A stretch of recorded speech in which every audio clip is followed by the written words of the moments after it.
Good afternoon, everybody. My name is John Neral.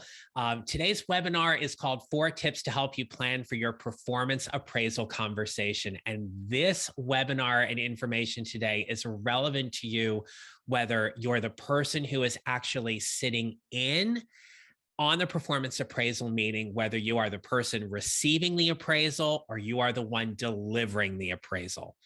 So these are tips that I have found to be really beneficial for both parties to help them plan this conversation more intentionally and effectively as we go forward. So here's what you're going to learn today. So in today's webinar, you are going to learn the one common mistake that people make before the conversation is finished and how to avoid that.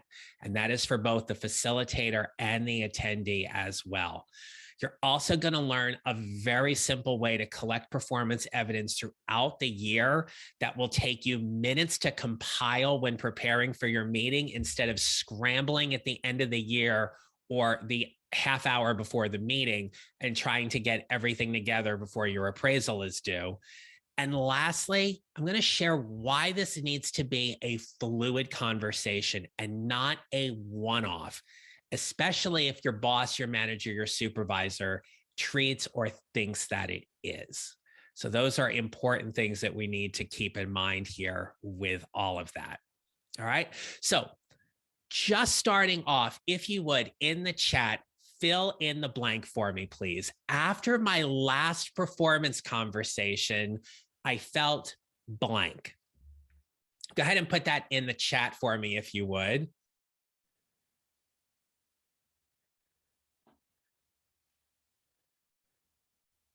All right. Okay. Right. Hopeful about being promoted. Okay. Invisible and still taken for granted. So those are all very understandable things, right? And thinking about that, it's whether or not that feeling was what you wanted to have coming out of the meeting or not. I mean, obviously, if you're feeling invisible and still taken for granted, that's not something I would imagine you obviously want to be feeling at that point. But same thing, like just, it's okay. Like I just went through the meeting and everything. Like, okay, that could be all right. So the next blank is if you facilitated or have facilitated a performance conversation, when you left that meeting, how did you feel? Right? So if you're in a supervisory or managerial role where you are facilitating these kinds of conversations, what kind of feelings do you have around that? Right? What do those things look like? Okay. Now, maybe some of you on the call right now have not been in that spot where you facilitated a performance conversation, but it's important that we acknowledge in a conversation, there are at least 2 parties, and we need to be aware of all the things that are going on in that conversation as well. So how did we get here? Well, my name is John Neral. I help mid-career professionals prepare, position, and promote who they are and what they do so they can find a job they love or love the job they have. I am very thankful that I had a 25-year career in education that started out as a middle school mathematics teacher, saw me move into an instructional coaching and professional development specialist role. I had an opportunity to work for a state superintendent in assessment.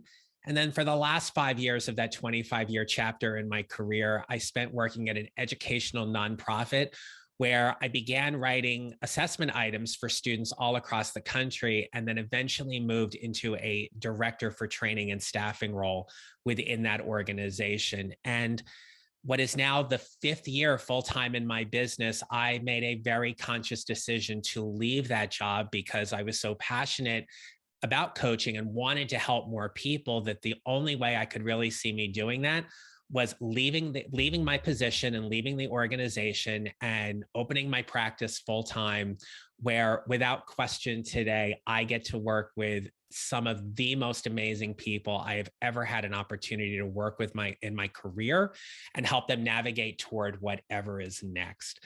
I'm the author of 2 books. My first book is called Show Up: 6 Strategies to Lead a More Energetic and Impactful Career. And then my most recent book is called Your MidCareer GPS: 4 Steps to Figuring Out What's Next. You may have heard me talk about those before. Also, if you happen to like putting earbuds or earphones in your ears and taking a listen, I want to invite you to listen to the MidCareer GPS podcast. We have just started our 2nd season. And again, it is all around helping people navigate toward whatever is next as they find a job they love or love the job they have. And one of the things I really love about the podcast is having people come on and sharing their career stories, what has been their biggest lessons learned, and what advice they have for my listeners to help them build their mid-career GPS. So the podcast is growing. I'm super excited about that and definitely would love for you to take a listen, but it can't be all work, right? We all need to have something fun that we do outside of it. So I pulled this picture for you. I am a professional bowler. I still actively compete on the PBA regional tour. And because of how well I bowled all last year in 2021, I was invited earlier this month to participate in a PBA invitational tournament in Las Vegas. There's a little picture of me actually competing, and I just love the whole aspect of the sport and getting to compete. So that is why you see that bowling pin over my left shoulder. So that's why that's all there. All right. As I talk about building your mid-career GPS, there are 4 components to that. It is prepare, position, promote, and how you show up. And for today's conversation, everything is focused on the promotion piece. It is about promoting who you are and what you do. And it comes under that umbrella with the performance appraisal and how you're telling your story and what that looks like for whatever step is next in your career. Performance appraisals are obviously looking a little bit different and have looked different, especially last year. While I love the notion of 2 people physically sitting in a same room and having a conversation about what's going well for them in their career and what isn't, the likelihood is we're behind a screen, just like we are today. And while the connection may not be the same, if anything, we're getting a little more used to it and what that looks like. So with that being said, what do the performance appraisals look like? And here are my 4 tips for you today. So the first tip is all about having a goal for the conversation. And any tip or information that I'm sharing with you, I do want to be clear, it is for both parties. It is for the person who is being appraised or evaluated, as well as for the person who is in charge of or delivering that conversation. Right? So in having a goal, what does that goal look like for you? And what do you want to come out of that conversation? So what that means is you need an agenda. And the agenda is simply a list of talking points or things that you want to come out of the meeting. For the person delivering the appraisal, what that means is that they probably have some guidance either from their department or human resources that is guiding them on how they are supposed to facilitate this conversation. For the attendee, the person being evaluated or appraised, I want you to have an agenda as well. What are the things that you must talk about during this conversation? The things that are important to you, the most notable or memorable things that have happened for you over the past year that you want to make sure are highlighted during this conversation. It is one thing to write it down and submit it. It is another thing to have a conversation around it. And that's where the agenda is important. Another thing here in this is to make sure you communicate your intentions clearly. What are you hoping to get out of the meeting? If you're not doing this already, the person who's facilitating the conversation, a very simple question to ask would be, what are you hoping to get out of today's conversation? And then taking time to listen to what that person is saying back to them. It's another thing for the employee, if you will, who is coming to this meeting and just being very clear about what they're looking for. The more specific you can be, the better. So it's not just, I want to hear what I'm doing well and how can I improve? It might be something like, I'm looking for information around how I can improve managing this client or managing this project, and what specific things I need to be focusing on in the coming year that's going to help me be a better project manager, a better financial reporter, a better whatever your job title is, right? So communicating those intentions clearly is key. In the structure of the conversation, I would be remiss to not bring out or highlight that you need to be considerate of your company's culture. Not every company is warm and fuzzy. Not every company is going to have a full-on performance appraisal process that is timely and engaging and thoughtful.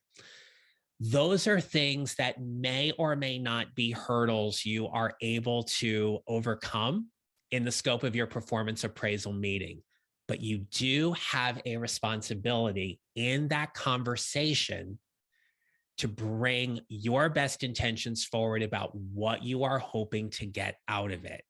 In other words, be mindful of where the system is and the culture is, but also make sure that you're going to get exactly what it is that you want. You may be working or directly reporting to someone who is not a great communicator, is not very expressive, doesn't like going through these performance appraisal meetings. And we'll talk about how to help them a little bit later. But just keep that in mind. Tone is everything. And so be mindful of what that goal is and how you want to set the tone. And lastly, let's keep the end in mind here. What makes you leave the meeting feeling satisfied? In other words, that you got what you came for, right? That you can leave the meeting and ask yourself, when I left this meeting, here's how I felt. And whether you feel okay, or you felt seen, or you didn't feel seen, or you felt like you had a clear path regarding promotion, whatever those things may be, make sure that when you plan or have a goal for this conversation, that you're doing so with the end in mind. That will be key to helping you out here. Now, let me just say, if you have any questions or thoughts, just go ahead, put them in the chat as we go through this. Happy to answer as we go along. Okay. All right. Here's tip number 2. Have an evidence-based conversation. I love this photo. I had to put this photo in this presentation because there is a difference between facts and fake. Here's what we need to dive into here. When you go for your performance appraisal meeting, it is a conversation about what you did, not what you think you did. This is a conversation about results. What did you do? Where did you add value? Find the metric or the data point that is going to allow you to have a very, listen to me carefully here, a very clean and a very clear performance and evidence-based conversation. The clearer and cleaner it is, that you have the data to pinpoint, here is what I did and here were the results, the better the conversation is. When we have a conversation that is focused around, well, I think I did a good job with the client. In that kind of situation, the verb think leads to doubt. You want to be confident in the results that you got. I know I helped the client because, I know I moved the project forward because I did, I executed. Think of those verbs that are more definitive and decisive that are going to help you frame the conversation. Case in point, I have had people throughout my career, whether it be working at the school district when I had some administrative roles, or even at the nonprofit where I worked, there's always a conversation from somebody, and it is not an unfamiliar or unusual conversation where someone will say, I think I should be promoted because I have been in this job long enough. And the answer, in my opinion, to that is no. Time in role does not equate to promotion abilities or possibilities. You have to drive the results in alignment. Here's the next piece, with the key job competencies that you're performing at that level or above it to determine whether or not you are truly ready for promotion. The more you can align your conversations specifically around those job competencies, what you did, what you didn't, how well you did them, the results you got, the better your conversation is. The richer the dialogue is between you and your boss to have a conversation, not just, I've been in the job long enough, go ahead and promote me, versus I've done all these things. Where do you see me in line for being promoted? Because you may feel like you are absolutely ready for promotion. And if your boss is or isn't, that's going to drive the next part of the conversation. Now, there are things that you do throughout the year that are evidence-worthy and need to be captured. And if you have a system for capturing that information, the easier it comes for you to write your performance appraisal and to gather all that information and go back and have it. So here's what I have found works to be really well. When you work for a school district and you work for government, the rule is you never delete an email. So given that I never delete an email, I always kept a folder and I labeled it performance appraisal. I labeled it keepers and kudos. I've labeled it stuff, whatever you want to label it. But the point being is that have an email folder that anytime something happens, you put it in that folder. Email yourself once a month. And at the end of that month, put 15 to 20 minutes on your calendar and go through and write out the bullet points of all of the things that you have done and email them to yourself. That way, then when it comes time to go back, it's much easier. You could create a Word document. You could create a note file in your phone, whatever that may be. The point is, if you take 15 to 20 minutes at the end of every month, capture that information and email it to yourself, you do yourself a couple of really big favors here. One, you are always keeping your performance top of mind by consciously protecting and saving space for yourself to think about what you did, what worked well and what didn't each and every month. And secondly, as you are continuing to have conversations with your boss or your supervisor, this will also allow you to have a frame of reference to go back and talk and progress monitor things that are going well or things that aren't. Right? So if you do something like that, if you do an email folder or you do a Google Doc or something, do me a favor, type that in the chat box and let me know if that is something you currently do.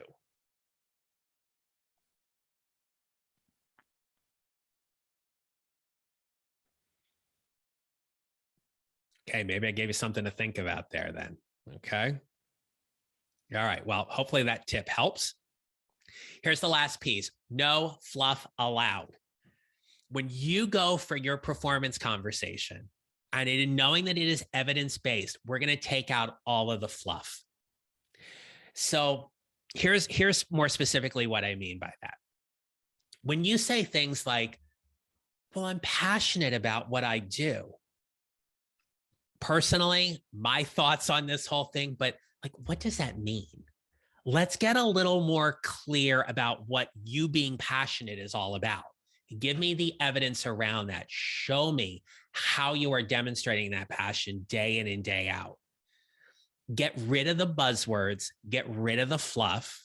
When you say like, well, I'm a team player, tell me how.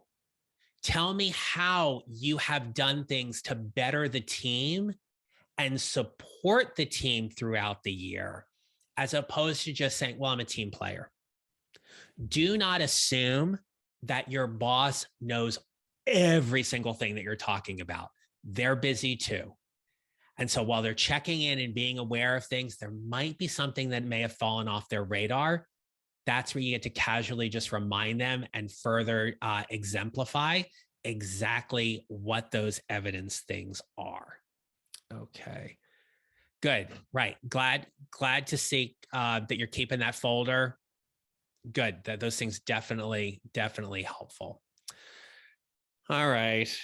Big collective sigh and in awe here, right? We miss Betty White. We love her dearly. We miss her. And I'm also a huge game show fan. Password is and has always been one of my favorite games. And of course, there's such a love story with Betty White and Alan Ludden, as we've heard, especially over the last few weeks.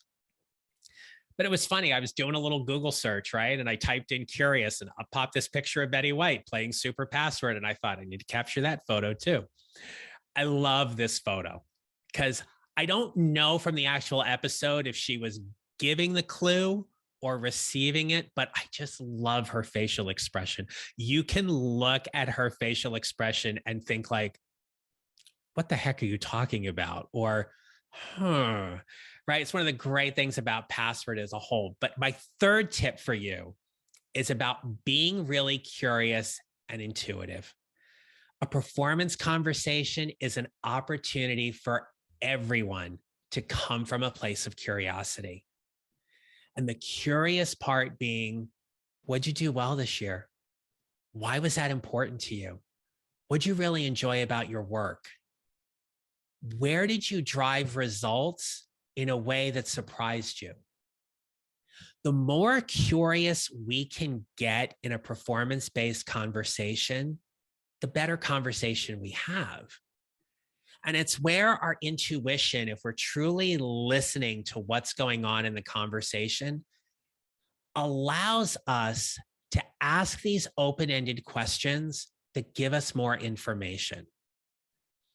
Like any good dialogue, a closed-ended question. Did you do this? Yes or no? It doesn't leave for much discussion after that. And please, there are times when a closed-ended question is absolutely appropriate. Did you deliver this project under budget? Yes or no? Right? Did you complete this assignment? Yes or no? Right? There's no like, I remember I would stand in front of a room full of 8th graders in my algebra class and be like, did you do the assignment? Like, well, did you do the assignment? Well, there was did you do the assignment? Like there are times when closed-ended questions work.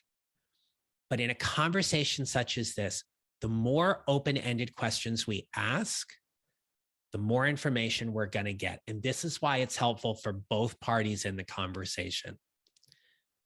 Saying these 3 words, tell me more, whether it be from the manager or the employee, by saying, tell me more, will get you a ton of information. Because in a coaching relationship, when I say to one of my clients, tell me more, they just open up. They just talk more. And what you want to know is what's going on in their brain. What are they thinking? How are they processing all this information? You're getting more about their rationale or their thoughts around certain things. More importantly, you are holding the space for them. Tell me more. And if you want another really helpful word to use in any conversation, it's this one. And try, if you don't do this, try this sometime. The next time you're talking with somebody, it doesn't even have to be in a performance conversation. Just go, and watch them open up and tell you more. It's another one of my favorite coaching questions where I'll just be working with somebody and they'll be telling me something. I'll be like, and they just open up even more. It was funny as I was building the outline and preparing for this presentation. I do happen to watch Good Morning America every morning. And I think it was last week, they announced that George Stephanopoulos has just launched a masterclass on interviewing and communication. And in the segment, he shares this part about how asking that question, and he found to be one of the most powerful questions he could ask as an interviewer. And he shared an example when he was interviewing President Biden over the withdrawal from Afghanistan. And if I remember the part correctly, it had to do with making sure everybody got out of Afghanistan safely. And George felt like he didn't answer the question fully. So he just looks at him and he goes, and President Biden continued to give the answer. So put that in your toolkit, right? As a manager, I loved asking that question because it just opened up that space. And if you're on the other side of the table, if you're the employee who is being evaluated, imagine what it would be like when a boss says to you, you know, you're doing really well, keep doing what you're doing. And you go, and? Watch what they say. Watch what they say in that. Okay, well, I'm at that point. I got to put the glasses on and I got to read the chat. I think like asking and sets up that uncomfortable moment that we have to overcome to keep going in the conversations. Feels scary, but I'm going to try it. Thank you. Yes. Yeah. Let's not overlook this, right? It absolutely is a little bit of an uncomfortable moment. It can be. It's also your thoughts around that, right? So in thinking about that question, if you think like, well, I'm just saying, and it's going to get really uncomfortable. It's going to get a little awkward. That's just a thought, right? You may want to do some work around saying, look, if I'm going to prepare myself to ask this question, I'm just asking to be a little curious. I want to know a little bit more. And if it gets a little uncomfortable, that's okay. So one of the things as a coach, when I ask that question of a client, I don't say anything after it. Sometimes the silence is exactly what somebody needs to gather their thoughts and have and say the next things that they're going to. So it's okay if it's a little uncomfortable. That's why you may want to try it out a little bit with some other people, right? First, before you do it in a performance conversation, but try it. See what you get out of doing that. So thank you for bringing that one up. Yeah. All right, here's the last one. Tip number 4 is avoid this mistake. If there is one big takeaway I want you to get out of today's webinar, is that for both the employee and the person delivering the appraisal to avoid this mistake. Never, ever, ever, ever, ever leave the meeting without having established clear action steps and follow-up. Again, another picture I just love because I think, can you imagine you end your performance appraisal and you're like, oh my gosh, I forgot to ask them this. Oh my gosh, I forgot to ask when we were going to be meeting again. Your company may have clearly defined action steps for what happens after the performance appraisal meeting. And in following that appraisal protocol, that will funnel through and do what it needs to do. But remember, this is a conversation. Conversations are ongoing as long as both parties want to come to the table and have them.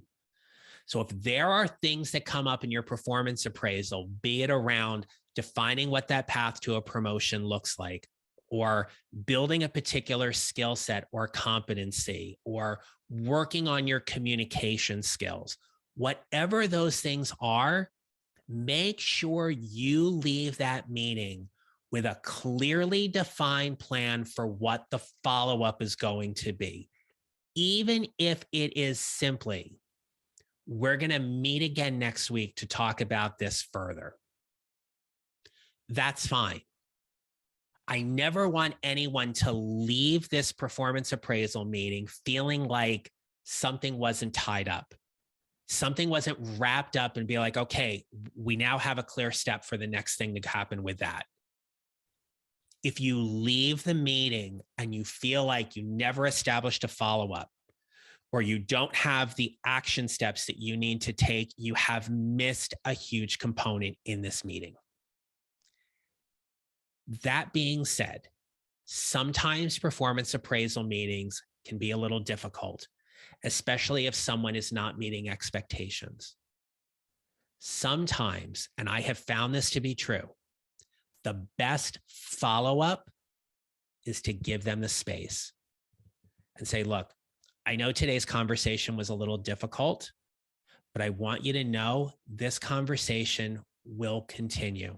I want you to take some time, process what we talked about today.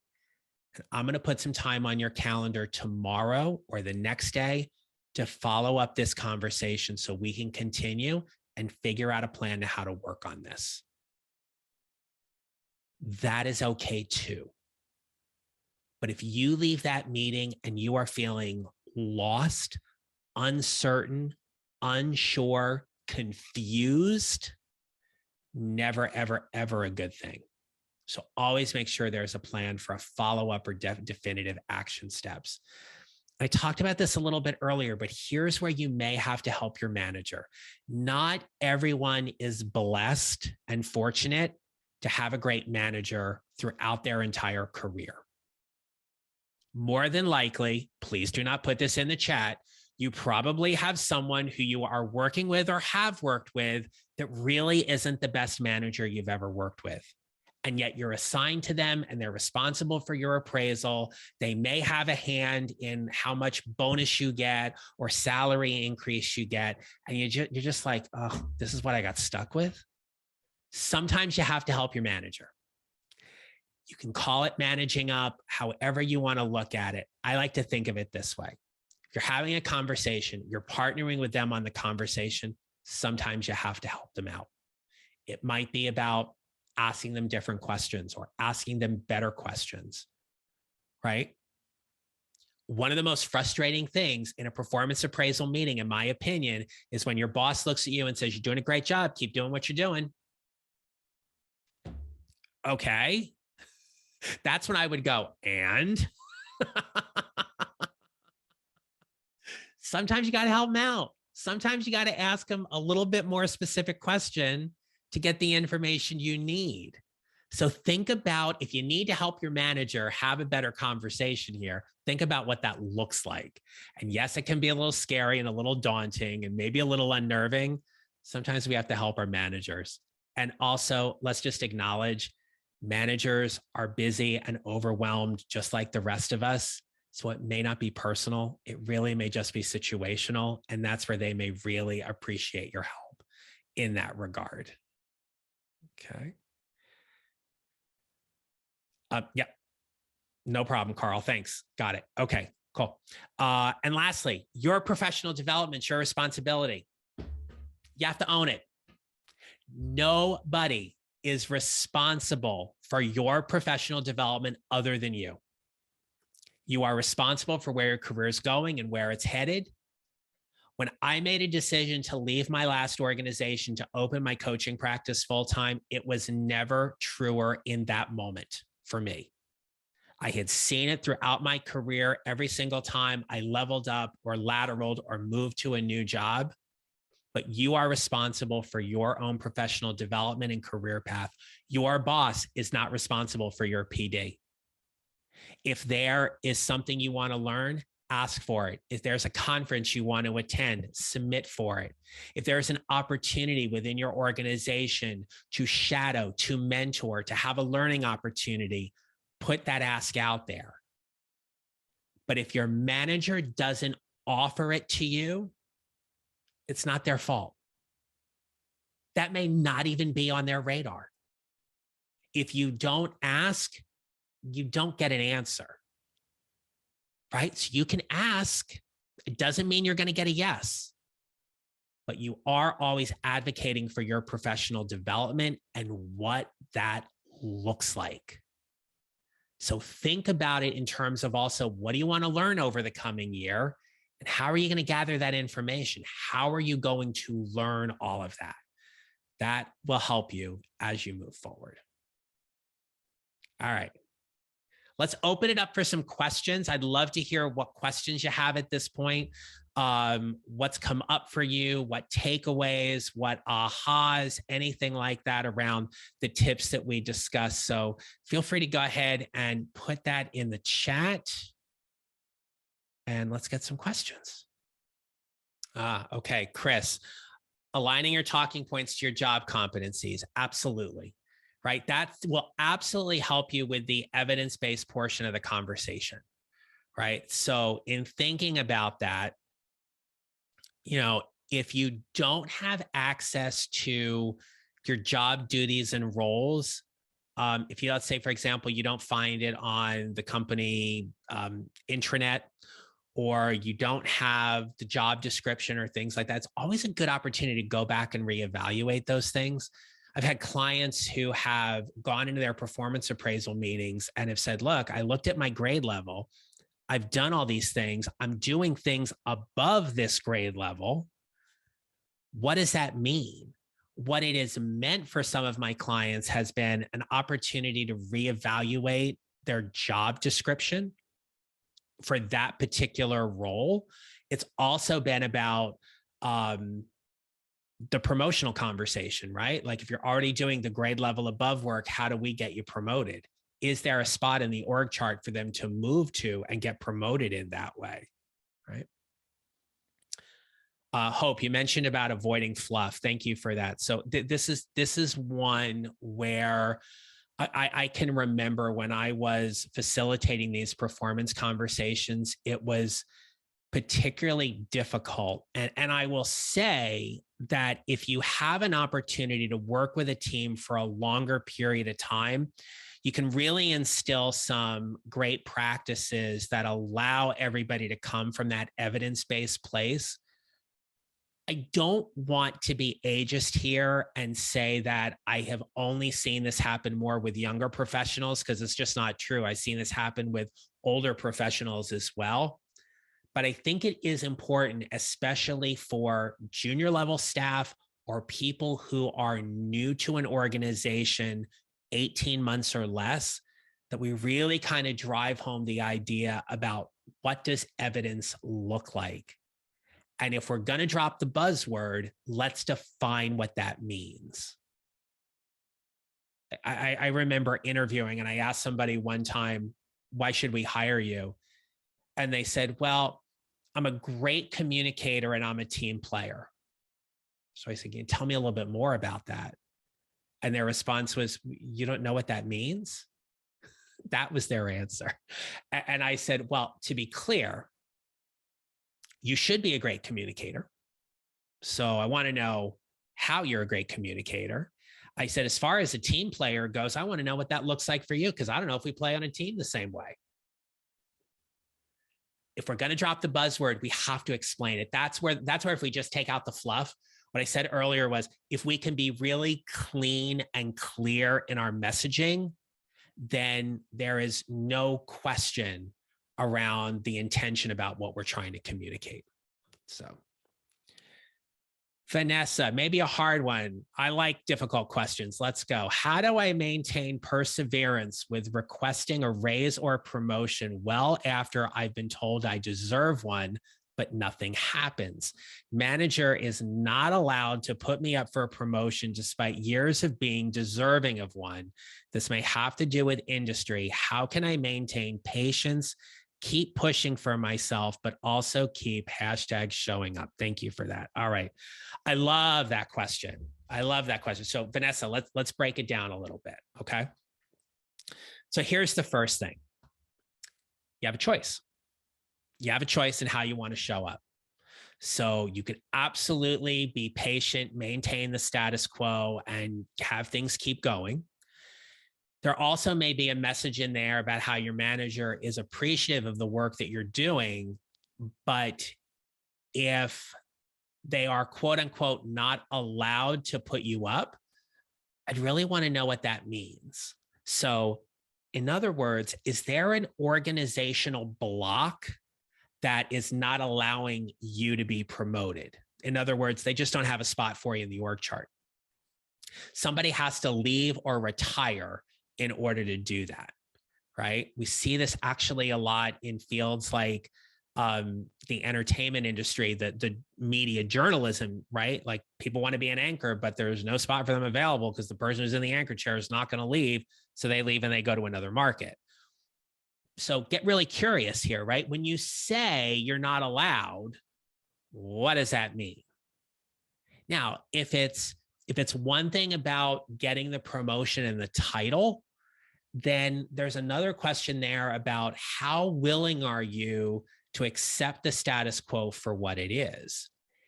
If it's about the money and about being taken advantage of for doing more work outside of your pay level, then it's a question of, is there a bonus? Is there a chance to reevaluate your salary and your comp structure? Can you give me more time? There are always things to think about what that may look like. But if the promotion is really important to you, and in the industry that you're in, there may or may not be, or like why or why not is that being blocked? That's where I'd want to get really, really curious. And here's the thing, right? We can build up in our minds quite a bit about how to get nervous about having the conversation. We can build up a lot of drama or angst in our heads going like, I need to ask for a promotion, but I'm not sure if they're going to say yes. Or I've spent the last 3 weekends working and I just need a day off during the week, but I don't know if I can ask for comp time. There's so many situations where we can just think about the thoughts that are going on in our head. What I want to challenge or invite you to here is be like, what if you were just to go have a conversation with your boss, right? You have a virtual coffee, or if you're able to be in person and be like, look, I know you've told me over and over again that you appreciate the work I'm doing, but you are not allowed to promote me. Can you just tell me what's going on? Can you just clue me in a little bit? Because I just want to hear it from you. And then listen to what they say. I remember walking into my boss's office after a couple of reorgs. I think you know the situation pretty well. And I asked my boss flat out, I said, I am trying to figure out my path here. And the way I see it, it is at best horizontal. I'm never going to get promoted. I'm never going to get a bonus. I'll be lucky if I get a raise. And I feel like after this reorg, I'm stuck on an island to die. So with that being said, how right am I? And she slammed her pen down on the table and she goes, John, they just don't get you. And she looked at me and she goes, you're very smart. And all I said was, thank you. Because at that point I knew I was organizationally blocked. Where I was, there was no path for me to move. I was doing good work. I was not in jeopardy of getting fired. I never felt like I was going to get fired, but I also knew I wasn't really happy doing what I was doing. That's where those conversations, if you feel like you can trust your manager to have the conversation and get an honest answer, and in my case, I certainly was, you'll get the information you need. But it's just about having the conversation.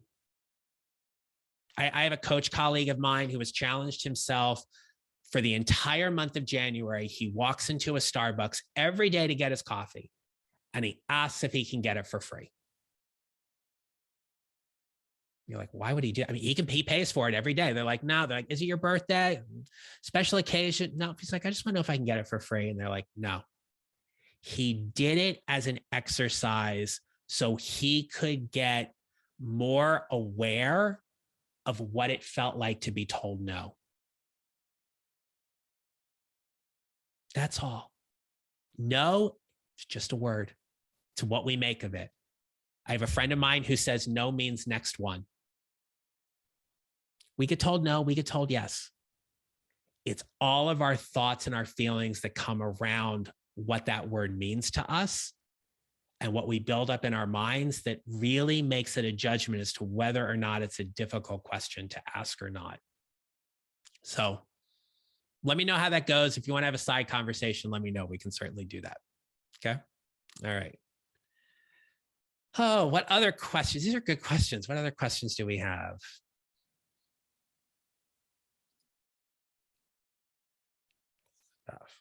All righty.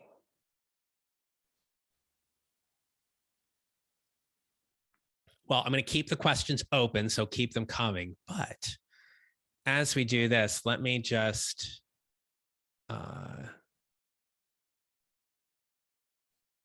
let's just go here really, really quickly. So I want to thank you for spending some time with me today. And as a thank you, look at that, just kind of zipped right on by. All right, here we go. If you want to, you are welcome to schedule a free 15-minute get to know you call. Obviously, I know some of you here on the webinar already, but if that's something of interest and you want to just hop on a call, there's no selling involved. It is just a chance for us to connect, process anything and what that we talked about today. And what I will do is I will go ahead and put that all in the chat. This just does not want to work well with me. Give them, I'll put that in the chat. I have a private Facebook group. It's called Your MidCareer GPS. You can search for that and come join a fantastic group of people who, like you, are all just trying to figure out whatever next step is in their career. Please get my podcast to listen to. It's called the MidCareer GPS Podcast. And you can get my books on Amazon if you like, both Kindle and paperback versions. So let me go ahead and put those links for you in the chat. I will do that.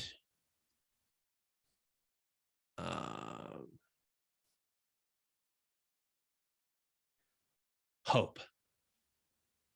Oh, good. I'm glad. Yeah, no means next one. Yeah, that's helped me out a lot too. I like that one as well, right? There have been plenty of times throughout my career I have been told no.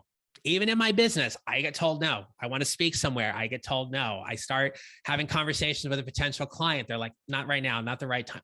What no is just means the next one. Doesn't mean it has to be impersonal. It just means they've made a decision. They've made a decision for what's best for them. And they've communicated that, and we move on, right? A lot of times we get told no, and we have to figure out whether that no is a definitive answer or it's just an objection, right? So back to Vanessa, back to your point. When you're told you're not, like, there's no space for you, right? Or it's out of my hands. I can't make that happen. And I can no. And you're like, well, what's the block? You want to find out if the block is through them or somebody else. That's where the no is really more of an objection as a definitive answer. And if it's an objection, you have an opportunity to get really, really curious and figure out where the objection lies. So good things there. Yeah. Okay. Yeah, Chris, no problem. Have a good meeting. Always good seeing you, good chatting with you. So again, the links are all there in the chat. You just go there to the schedule link. Right at the top is the 15-minute get to know you call. Happy to hop on a call, process anything from today, just get to know you a little bit more. I want to thank you for spending some time with me today. I really appreciate it. I know it's a lot coming after your lunch and everything like that. Or spending time with me during lunch. But again, thank you so very, very much. I wish you all a great rest of the day.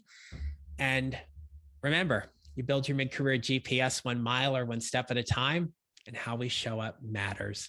Thanks again. I'll talk to you later. Bye-bye.